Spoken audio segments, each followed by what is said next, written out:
Behind the collar. He was there at the door with a welcoming arm, greeting all of his flock, bidding them to enter. The house of the Lord.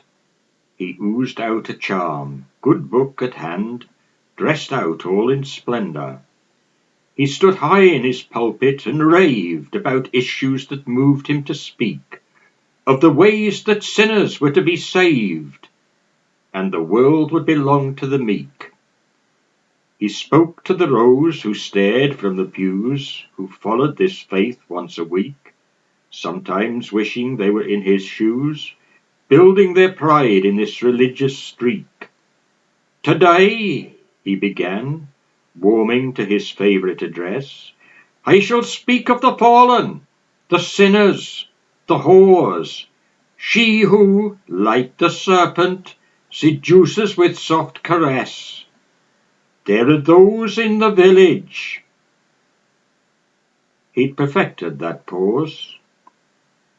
Bun-pinned old ladies twitched and then pricked up their ears.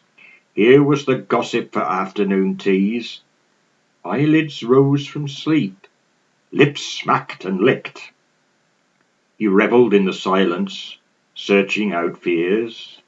Now, dicentral eating, he'd only front teeth, shuffled and tried to avoid the sharp eyes that spotted all those who had played with mischief, remembered last night with Olwyn the thighs, who have strayed from the paths, down the dark lanes.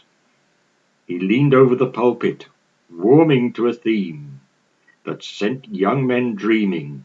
Some awoke with stains, where Satan has led them. Some have been seen. This was the best pause of all. It lingered and crept round each pew as if dwelling on those with the shame. There was one from the tavern. Olwyn near wept. She'd been there with Di and Bevan and Wayne. He rambled and carefully twisted each accusation, knew each double meaning, had mastered the text that had half of them trembling with each hesitation. But no one was named. Bun-pins were quite vexed. Let us pray for the sinners. All heads were bowed, including those whose hands wandered at the back of the bus. Several youths started sweating, suitably cowed.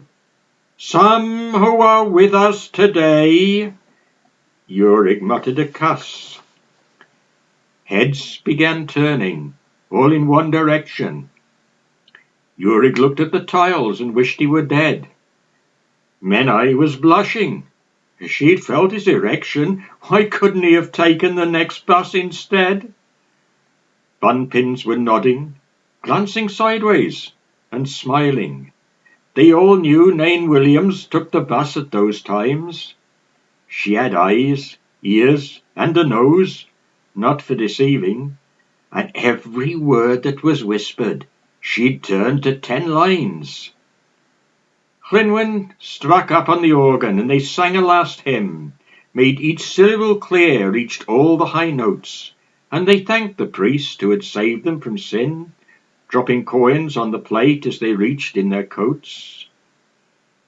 He led the procession, but you might find it absurd if you knew, as 2 choir ladies followed him out smiling with glee, then started giggling and laughing at all they had heard.